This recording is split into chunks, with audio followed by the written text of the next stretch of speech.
On computer. All right. Well, welcome. So glad that you are here today. So I am Lisa Hammett, and I am a certified positive intelligence PQ coach. I am also a best-selling author and a motivational speaker. And I see somebody else is joining us. And what we are here to discuss today is how to achieve and exceed our goals in 2024.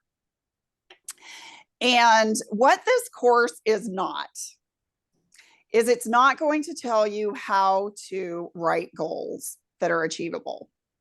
Now, if you are looking for that, if you need help with that, then please put in the chat, yes, that you want help with formulating goals that are achievable and realistic. And then put your email address, and I will reach out to you after the presentation. So what this presentation is really focused on is once you have your goals, then how do you achieve and exceed them? So with that, let's get started. And as I had mentioned, George, before you popped on, this is a very interactive presentation. And if you would just, shout out if I ask a question, please, shout out an answer, or you can put it in the chat too. I'll put the chat box there, down there. All right, so let me close that. There we go. So I would like to hear from you. What do you feel is the greatest roadblock to goal achievement? And feel free to just shout it out. What do you think the greatest roadblock is?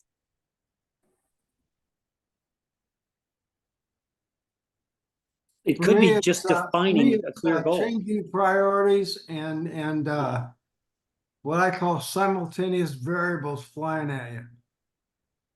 Okay, changing priorities and simultaneous variables. Okay, and I heard, was it Dan? Yes. Okay, and what were you saying, Dan? Really getting back maybe to your earlier point, if you have trouble defining a clear goal, okay. I think sometimes we have pretty nebulous definitions, and therefore, have you achieved it? Well, maybe. But, very true. Very true. But I agree with the changing priorities. I was thinking that conflicting priorities was also part of what I was thinking of. Mm-hmm. Give me an example. Give me an example of that, because that is a really good one. Well, he may want to restate his, but I think part of it is every day something comes up that seemingly is a high priority. And I think prioritization of your tasks and that are really critical. And quite honestly, everything isn't a top priority, and it's sometimes difficult to manage to that consistently. True. Learning how to prioritize. Excellent point. Excellent point. Any other thoughts?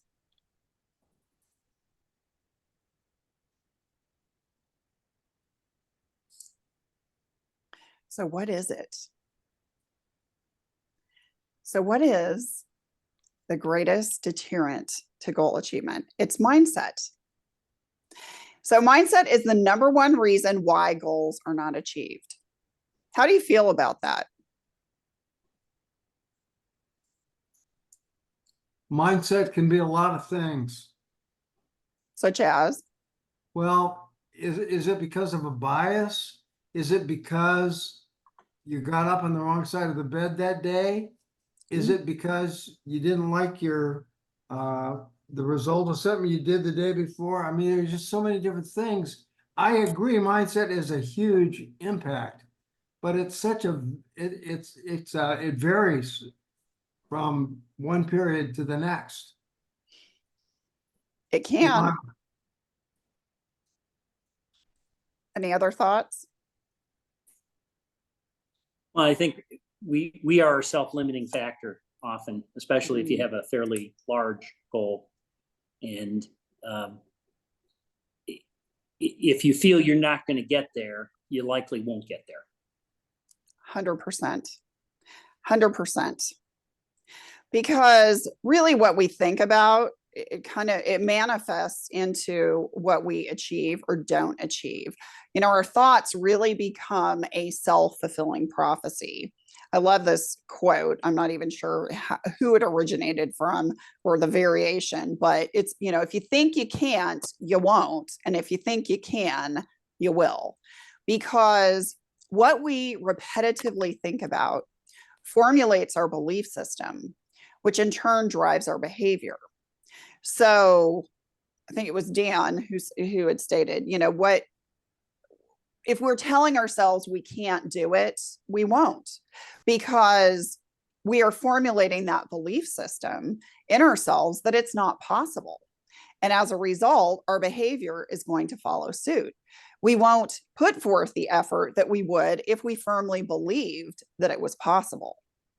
So, conversely, if you believe that your goal achievement is possible, now I'm not saying you might not have every single step in place to determine how you're going to get there, but you have to have the belief that, what, I will achieve or exceed my goals. I know that it is possible, because you're developing those strong neural pathways with that repetitive thought process. So, how do athletes win medals? How do athletes win medals? And this can go to, professional athletes. It could be Olympians. The Super Bowl is going to happen next month. How do those teams win trophies? How do Olympians win gold medals? What do you think? Train and prepare. Train and prepare. Yes. And what does prepare entail? Well, that could be both mental and physical. Yes. And equally as important. 1000%. I've been working with a neuroscientist, and he is I guess, for lack of a better word, coaching, supporting one of the top 10 women's tennis players in the world, a Polish lady. And his whole approach is to help her not fear any failure. And to not allow any outside influences come in, and have totally command over her life and her potential for improvement and performance. And I think what it all comes down to is, don't let the spur of the moment thinking get in your way, and make a deliberate choice on whatever you do. I love it. I love it. Any other thoughts on that?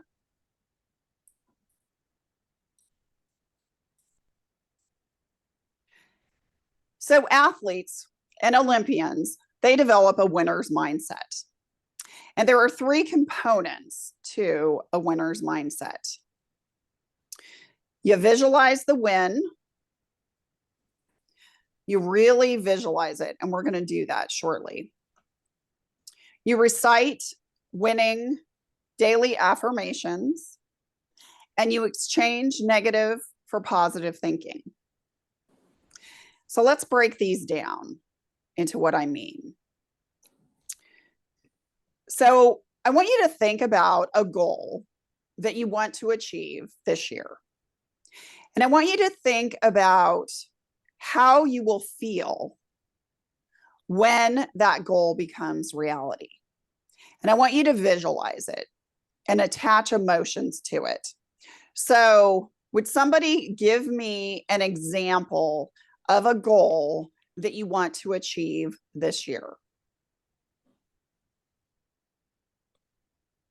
Well, I shared mine in the chat, but I'll share it because I have a lot of emotion attached to it. Okay. So I got laid off in August. I've been looking for a job. Market has not been good, at least not for people with my background. So I can really visualize how I'm going to feel the emotions I'm going to feel when I can find a good job with a great company. I love that. That's awesome. So it really involves multiple things. It's, okay, you might not know exactly the company, or maybe you're really focused on a certain company or industry, but you can see it. Where are you going to be when you get this job? What are you going to be doing? You mean in the job, or what? Just in general? Just in general, when you land this job. Well, I will be not only substantially relieved, but also celebratory in finding, again, a really good company to work for, and feeling a little more self-sufficient than I have been able to feel lately. So, got it. Who are you going to be with when you get this news? My wife, most likely. Yes. Okay. And what will that celebration look like with your wife? It'll be a very nice dinner that we'll go out to. Nice. And ideally, we'll start planning our next trip, because everything's been put on hold for a while. Okay. But I love that, because you can really see it and you can feel it. You've tied it to those emotions. And that is so important, to have that visualization. Now, just having this laser focused vision tied to emotions does not necessarily mean that it's going to come to fruition. You have to do the work as well. But again, this helps develop that strong neural pathway when you can see it and when you can feel it. So somebody else, give me an example of another goal that you want to achieve. And it could be personal. Can I comment on something and then I'll give you a goal? Sure, of course. If you look at two pieces, one is your mindset and the other is your action. Kind of the mindset is the base, and then it promotes some kind of action. The more positive your perception of your opportunity, the more conscious you'll be in your action, and the more positive you'll be about creating the action. So I'm not trying to prophesize here or be at the pulpit. It just seems to me that your attitude is so important in this whole process. I have a personal goal, and that is I want to lose another 10 pounds. Okay. I have a other than my chocoholic problem, I have a pretty positive attitude about what I need to do, watching nutrition, watching, when I eat, how I exercise, when I exercise, all that stuff. So the more positive I am about achieving my eventual goal and the perception of my ability to get there, I think the better off I am. Oh, 1000%. So let me ask you this. When you lose that 10 pounds, how are you going to physically feel? There are a couple of things. One, I think I'll have a higher level of energy. Okay. I think I'll feel my well-being, my health perception and feeling will be better. I know I'll look better in my clothes. Okay. I mean, I'm not a pudgy guy, but I'm not where I'd like to be either. Right. You're not at your happy weight, and that's okay. Right. So can you visualize yourself at that happy weight when you look at yourself? Can you actually I absolutely see? can, yes. Good. So these are two great examples, and I'm glad that, one of you shared, Dan shared about, professional, and, I that have one. we also had yes, I would love to hear. What is yours? Sorry, I didn't mean to interrupt you, Lisa. Sorry for coming in late as well. I had another call that ran long. My biggest goal, or my two biggest goals this year, are to become more personally organized. Okay. And with things of receiving things, whether it's information, whether it's stuff, just, items, whatever. It's a goal of mine to get serious and commit to becoming more organized. And besides world domination, that's kind of off the list for right now, but but Oh, goodness. I'd also like to be able to really make sure that I make a lot of bankable progress. Like, a lot of times the money that comes in goes right back out for my business, but I'd like to be able to bank some of those profits and make the money in a noticeable and, I don't know, visual way, I guess. Okay, so let's use that last goal as an example. So can you visualize, and I don't need to know an amount, you have that in your head, but can you visualize when you have that certain number that you want to bank in your account? Can you see it? Yes, I think so. Okay. And when you see that amount in your bank account, how does that make you feel? It makes me feel more confident, and I don't mind sharing the amount, and it's no judgment on anybody else, but it is 75,000 more dollars. Okay. So that's Okay. tangible. Okay. So when you see in your bank account that you have $75,000 More. it's going to make you feel confident. And how else? Well, it makes me realize personally that there's a difference between kind of what they say in my industry about faffing around or just fluffing off or whatever and taking it to the next level. That's kind of what that means. It's kind of a marker, if you will. Okay. So that ties into the confidence. Is there Right. another emotion that you will feel when you see that in your bank account? Relief, Okay. pride, Okay. I don't know, just willingness to give back more, those Okay. things. Great. Perfect example. So I love this. And thank you, Susan, for sharing that. So let's move on. So affirmations. Do y'all know what affirmations are? Yes. Yes. Okay. How would you describe an affirmation?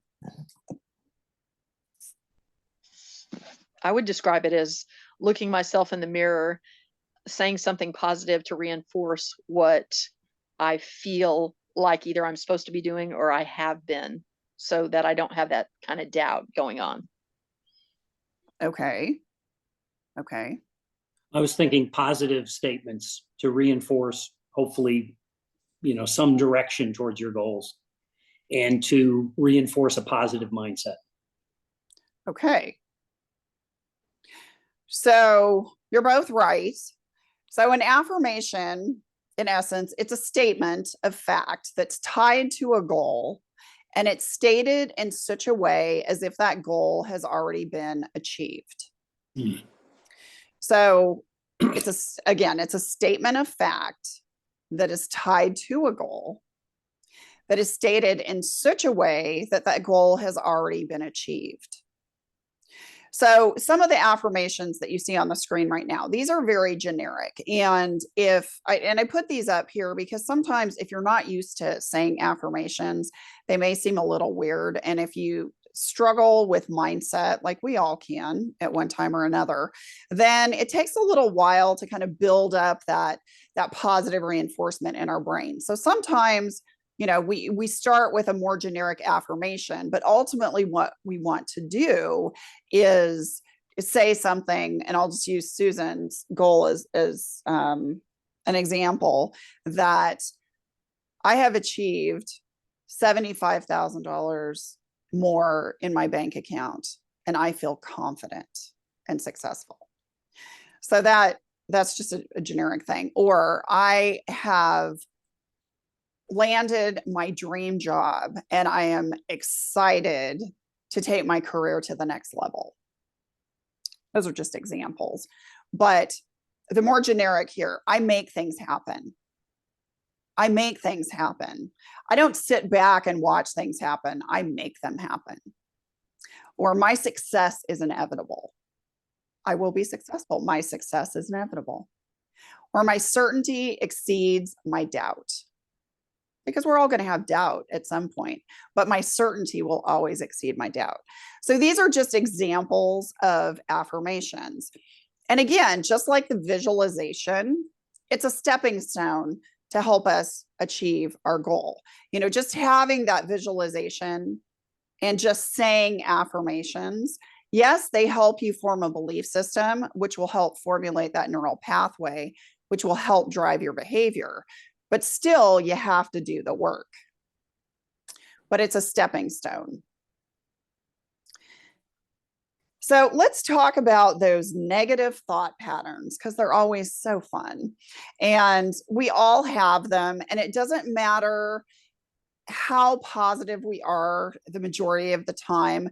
There will be periods in our life where we have negative thoughts about ourselves and about others.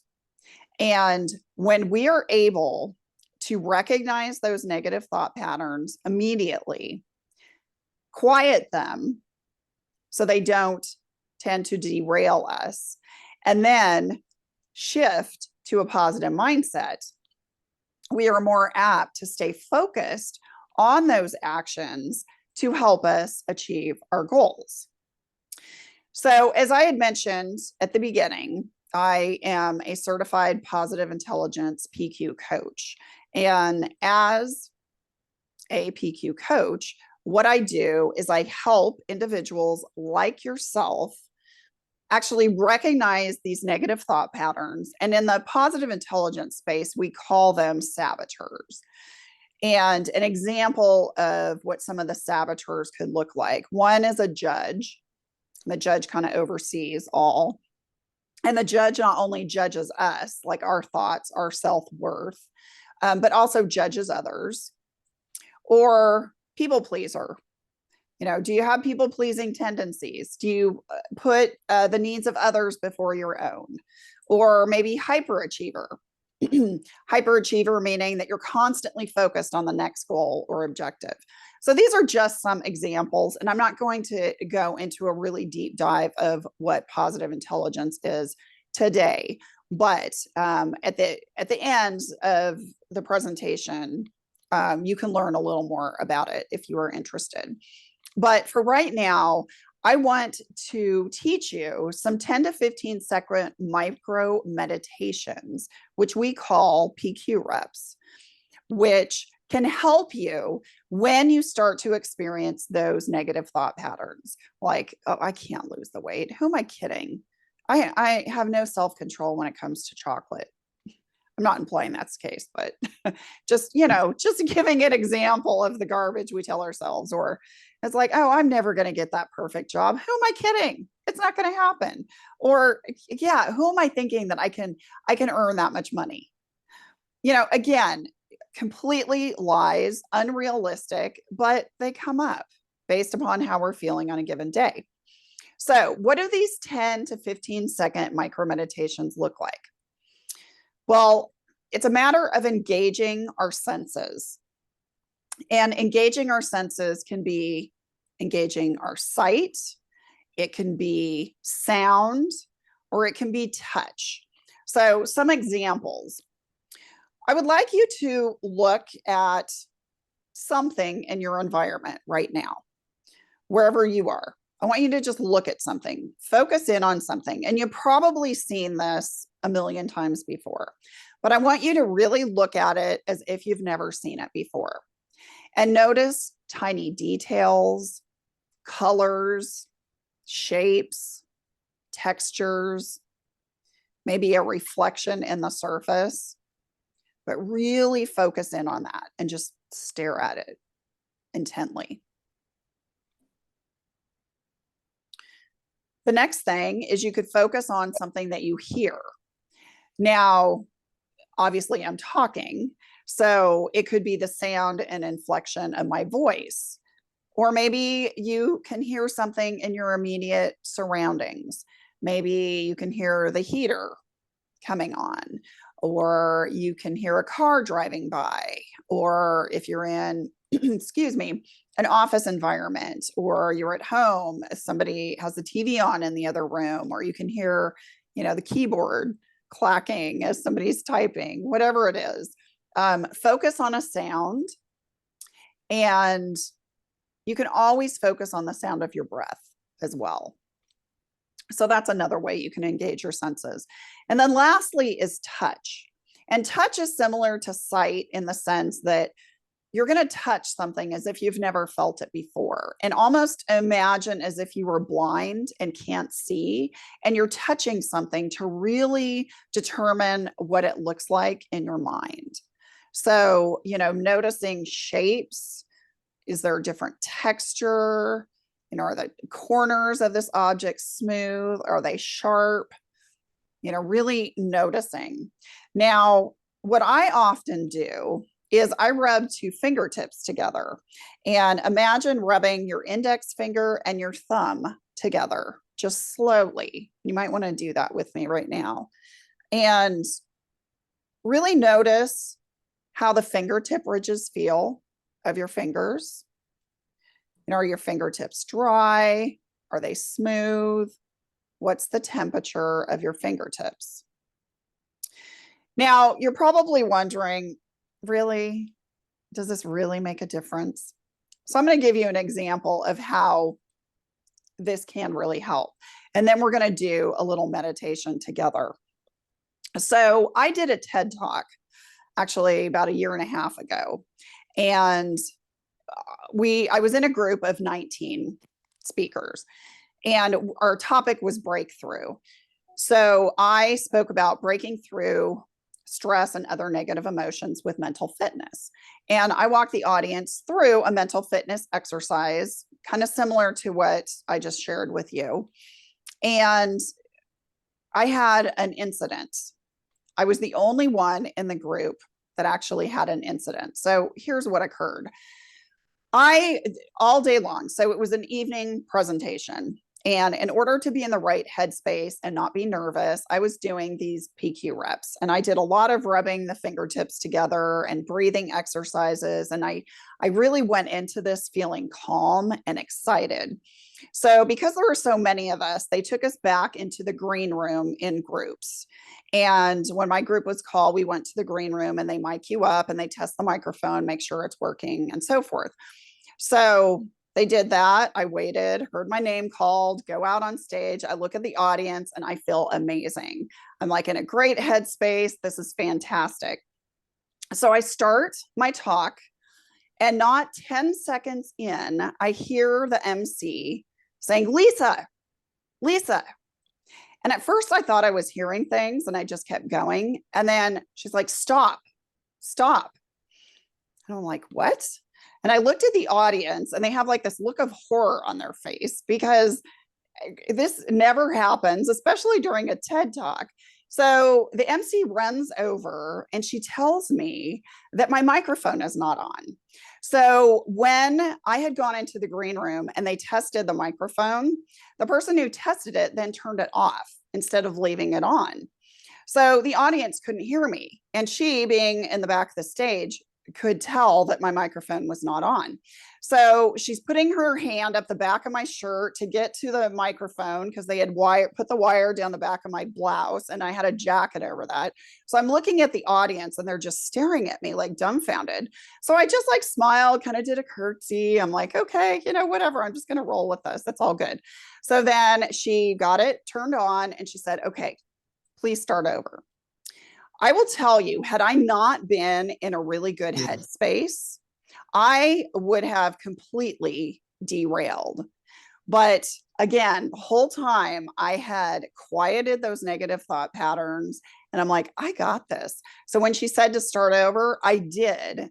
And ironically, what happened with that microphone tied in so perfectly to the conversation that I was sharing with the audience about how do you quiet negative emotions when they arise in the moment. So I sailed through the presentation, and I gave a great TED Talk, and I actually referenced the incident in my closing remarks. So I share that with you, not to say, oh, yay me, I'm so awesome, but to say that in what could have been a completely stressful, horrible situation was great. So was it irony or something else that caused that to happen? I don't know. Out of 19 people, I was the only person that had a microphone incident. So it was interesting, but I share that with you again to tell you these work. These work. So that's a nice thought. Thanks, Mike. Okay, so what I want to do right now is if you would close your eyes, I'm going to walk you through something that you can do if you're starting to feel stressed, negative emotions. This is something that you can do. So please close your eyes and keep them closed until I ask you to open them. I want you to take a deep breath in through your nose. Hold it for 3 seconds and exhale slowly through your mouth. Take another deep breath in through your nose. Hold it for 3 seconds and then exhale slowly through your mouth. I want you to notice if you're holding any tension in your body anywhere. You know, is it in your abdominal muscles? Do you feel you're holding tension in your neck, your shoulders? And if you are, just kind of focus on that tension for a minute and how it feels. You know, is it a tightness? Is it more of like feeling a knot in your stomach? Or maybe you're relaxed. And if so, I want you to feel, how does your body actually feel occupying your seat? And if you're standing, then notice how your weight is distributed amongst your feet. So does your body feel heavy? Is it relaxed? Is it tense? Where are your arms and your hands? Are they in your lap? Are they on the armrest of a chair? Are they at your sides?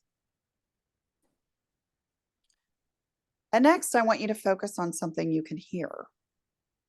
And again, that could be the tone and inflection of my voice, or it could be the sound of your breathing. I want you to just take a couple seconds and focus on something that you can hear.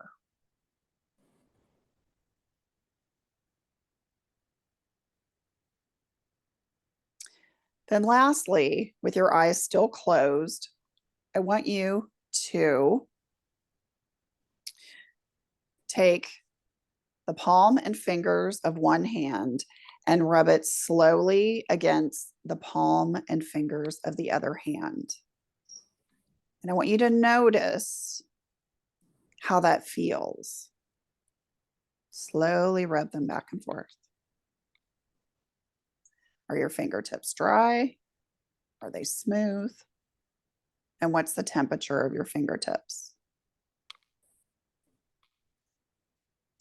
Lastly, I want you to take another deep breath in through your nose. Hold it for 3 seconds. And then exhale slowly through your mouth. You can open your eyes. So tell me, SEAL technique, box breathing. Yeah. How do you feel after doing that? Relaxed. Relaxed. Any other emotions?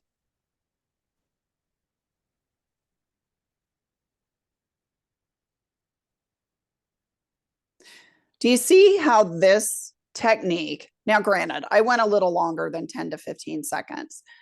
So that was more of an example if you're really hijacked and you're feeling really stressed. But can you see how that could kind of ground you and relax you?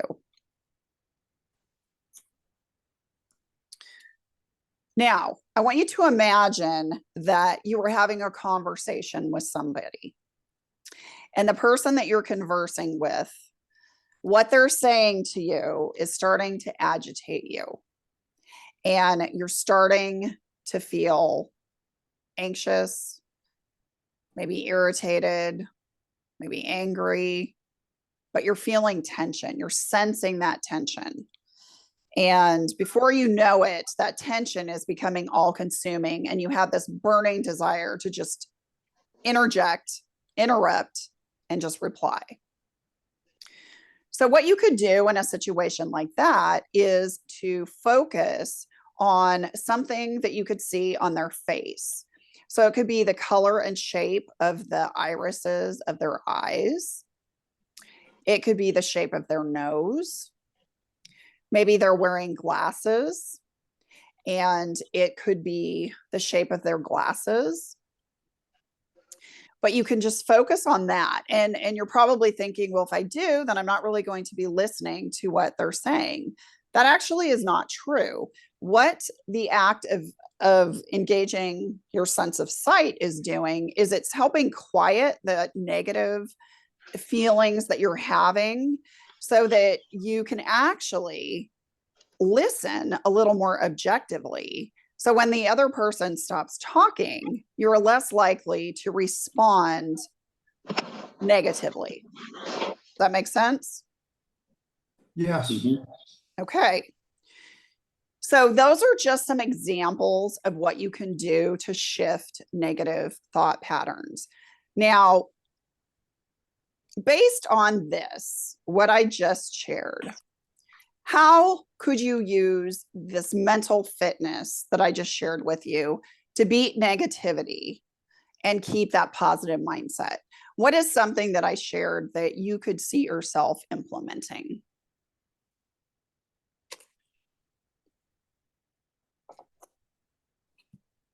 Well, I think it'd be easy to incorporate these short kind of meditation times, maybe a few times throughout the day, because I think just as we were talking earlier, a lot of competing priorities, interruptions, things do upset you. They're out of your control. So to kind of rebalance a few times a day, even if it's just for the couple minutes like we did, that would be, I think, a pretty significant impact. Exactly. And that's really what they're designed for. Can I say something? Of course. I am an incredibly impatient person with myself, seriously, and with other people sometimes. And I don't think I know everything. In fact, I know I don't know everything, but I don't suffer fools gladly. So this is a good reminder for me to just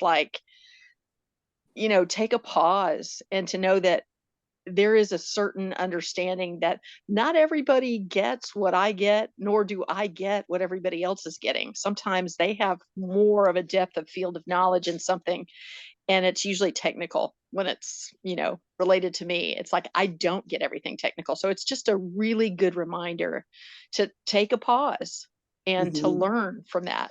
And it's helpful. It is. I know it is. Good. Well, thank you. I'm glad. The technique you were talking about of looking at somebody and really focusing on some aspect of their face, I've used that a lot in the past, especially in negotiations. Great. And it's amazing how quickly people will stop talking when they realize you're just being quiet and you're just riveting right at them. That's so true. So it just, that to me is a great technique. I haven't been using it lately, but you rekindle it in my mind, and I think it's very, very productive. Awesome. Well, thank you for sharing that. It's a great testimony. Okay. So as I had mentioned earlier, let me get out of this so you can see this. So as I had mentioned earlier, I offer, as a certified positive intelligence PQ coach, I help clients take a deep dive into this mental fitness. And for purposes of this presentation, I didn't go into a lot of depth about the negative emotions, how we begin to recognize them, what causes them, and then how some techniques other than what I shared with you on how to shift your mindset. So, but all of those, if this intrigues you and this is something that you think could benefit you, I encourage you on the next slide, I'm going to give you a QR code and you can actually download a PDF that will show you, it's a brochure of the 6-week mental fitness course. But basically what this course does is it helps you shift again to that positive mindset so that you can shift from inner doubts to inner wisdom. It helps you gain laser focus, be more productive. It also helps with communication and relationships.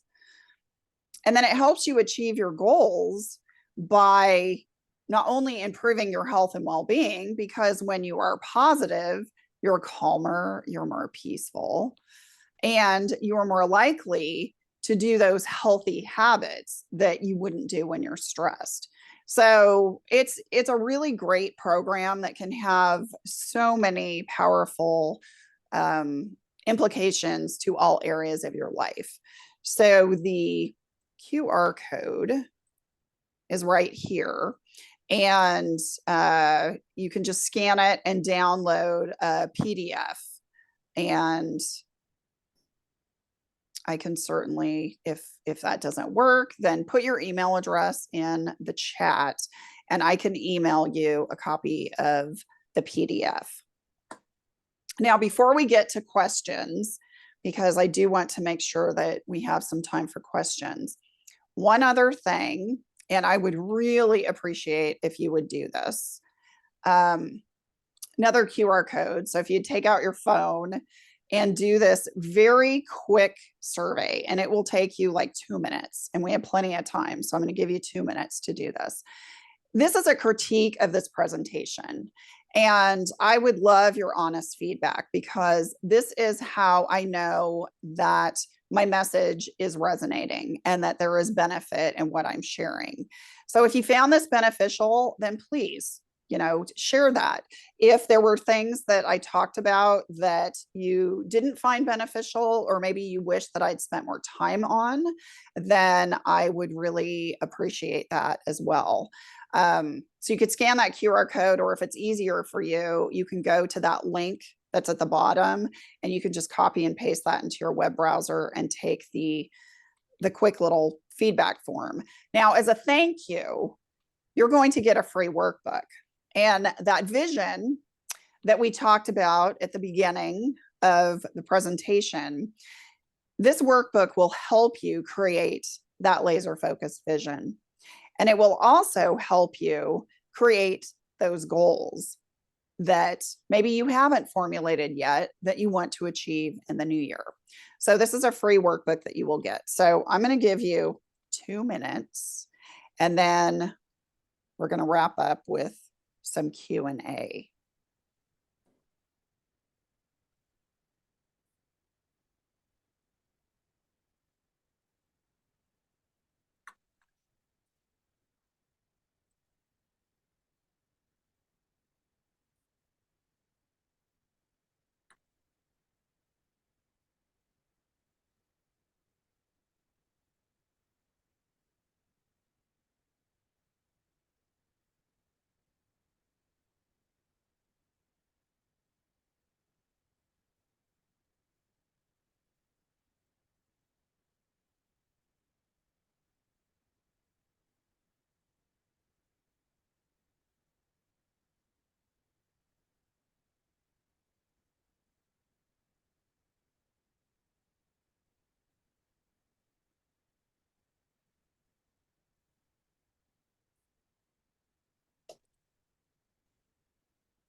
All right. If you're still working on that, that is totally fine. What I can also do is would it help if I put the slides in the chat? Yes, please. please. Thank you. Okay, sure. Let me do that right now.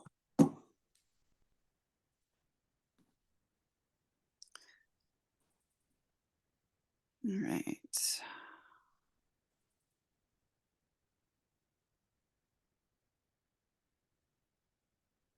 Sorry, my computer is being very slow. I have Zoom going. It just makes it challenging sometimes. Right.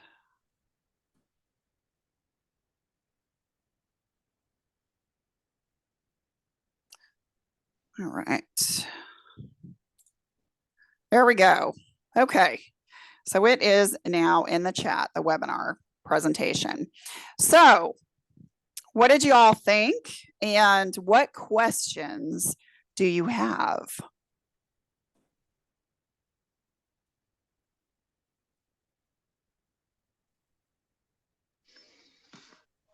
I thought it was great, even though I came in late, and I would love to do this again to dial down to even deeper on the subjects that you hit, and to make sure that I'm still on track, maybe by, second quarter or whatever, or do this more on a regular basis. I think it's a great thing. Thank you for the workbook, and thank you for the links and all the other good stuff, and for everybody else's participation. And I hope it's a great year for all of us.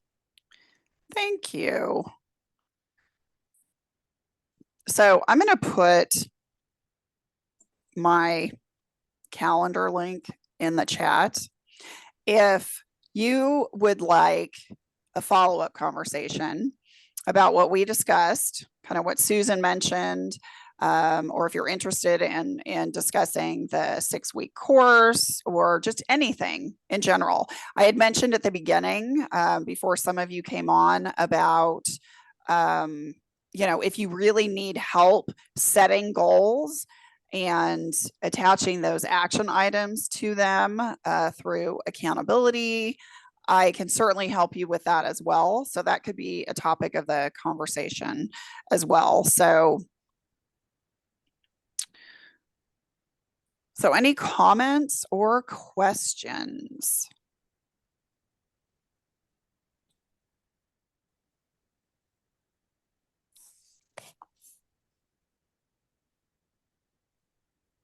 Y'all got so I'll just quiet. reiterate that just very positive. The mindset is interesting because when I was employed, we actually did a lot of training on mindset, and it was from a leadership and from an employee perspective. And part of it, we were going through an acquisition, which led up to these layoffs, but we were getting people prepared to change roles, jobs, responsibilities, leaders, etc.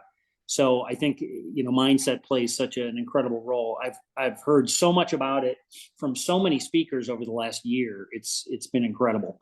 And honestly, I've heard about it from, maybe not using that term, but I've heard about it for years from a variety of perspectives. So this whole issue of the meditation side, positive affirmations, and repetitiveness in order to really get them embedded and to become part of our mindset, that it takes a few weeks, and it's amazing that I had heard from a guy that does a lot of meditation.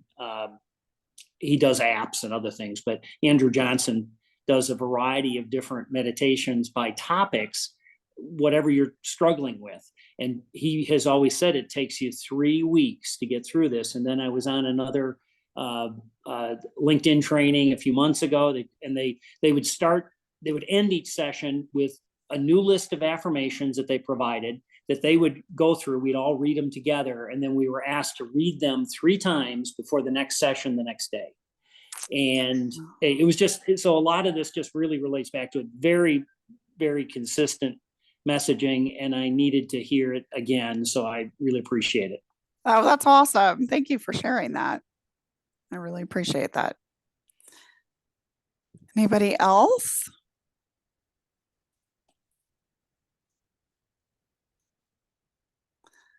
If not, I can let you all go a little early.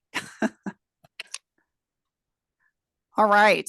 Well, I won't keep you. I want to thank you so much for your time this afternoon. I know your time is valuable, and I really appreciate all of your input. If you haven't had an opportunity yet to answer the questions, like the survey questions, please, do that, I would greatly appreciate that. And be honest. Again, you know, if there were things that I could have done better, I would love to hear, because I want to make sure, you know, that these topics are resonating. So with that, I will let you all go and have a fantastic rest of your day. Thanks, Lisa. Thanks so Thank you. much. Bye-bye.